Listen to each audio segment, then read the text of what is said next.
Good morning बच्चों। मैं आपका शिक्षक साथी अनिल कुमार। आज बच्चों मैंने छुट्टी ले रखी है, तो मैंने सोचा क्यों ना तुम्हारी कल की पढ़ाई को कंटिन्यूस रखते हुए प्रेजेंट इंडेफिनिट के इंटरोगेटिव सिंगल तथा डबल सेंटेंस के बारे में चर्चा की जाए तथा तुम्हें पढ़ाने का प्रयास किया जाए। इस ग्रुप में कन्या इंटर कॉलेज के बच्चे भी जुड़े हैं, तो आप सभी से मेरी रिक्वेस्ट है कि आप एक नई कॉपी बना लें जिसमें अंग्रेजी ग्रामर में वीडियोस के माध्यम से आपको पढ़ाता रहूँगा। और अगर आपको अच्छा लगे कि हाँ ठीक ठाक पढ़ा रहे हैं सर, तो आप नोट्स भी बना सकते हैं और इसका फ़ायदा ले सकते हैं। तो जो पीछे छूट गया उसे छूट जाने दें, आज से ही कंटिन्यूस करें प्रेजेंट इंडेफिनिट इंट्रोगेटिव सिंगल। चलिए देखते हैं इसे।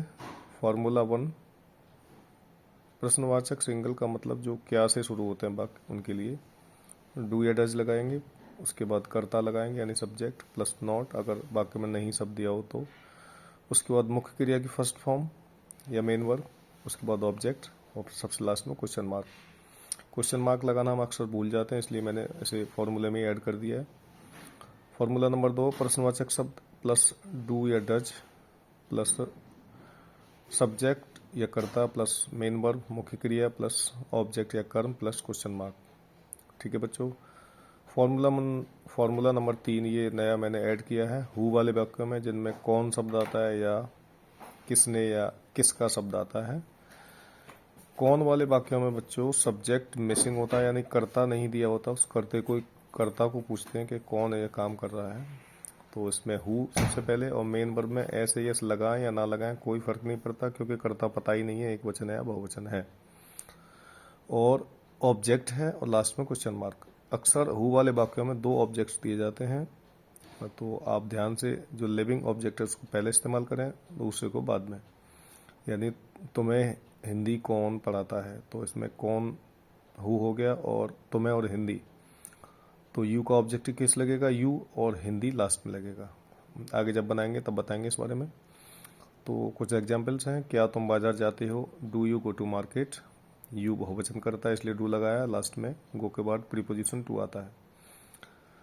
क्या यह बच्चा कला बनाता है, does this kid draw an art. कला आर्ट जो है आर्टिकल है, ई से शुरू होता है इसलिए एन लगाया है। आप लगा भी सकते हैं, ना भी लगाएं तभी चल जाएगा। तो मैं कौन बुलाता है, तो हु कॉल्स यू, मैंने हु कॉल्स यू बनाया है, इसको आप हु कॉल यू भी बना सकते हैं, कॉल माने पुकारना। ये बच्चों कुछ वाक्य बनाने के लिए दिए हैं। एक्सरसाइज 1, हम क्या खाते हैं, तुम रोज बाजार क्यों जाते हो, क्या वे ढोलक बजाते हैं, क्या हम पुताई करते हैं, तुम्हें कौन पीटता है, क्या ये युवक गाड़ी चलाता है, उसे कौन गाना सुनाता है, क्या हम सो नहीं पाते।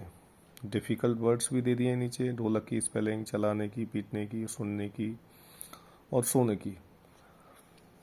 तो उम्मीद है आप इस वीडियो को ध्यान से सुनेंगे, रिप्ले करके बीच बीच में रोक रख के कोई चीज़ समझ में ना आए तो उसको दोबारा रीस्टार्ट करके सुन लें। हो सकता है जल्दबाजी में कोई अगर स्पेलिंग मिस्टेक हो जाए तो कृपया माइंड ना करें। आपको तो पता ही है आपके सारा गलतियां अक्सर करते रहते हैं, क्योंकि गलती करना मनुष्य का काम है और मनुष्य जो है गलतियों का ही पुतला होता है। धीरे धीरे गलतियां करके सुधार करता है और अच्छा इंसान बनता है। ओके बच्चे, थैंक यू वेरी मच। ठंड बहुत पड़ रही है, बच के रहना, रजाई में दुब के रहना। विंटर वेकेशन इसीलिए गवर्नमेंट ने किए हैं, स्वास्थ्य है तो सब कुछ है। Okay, bye bye, Tata.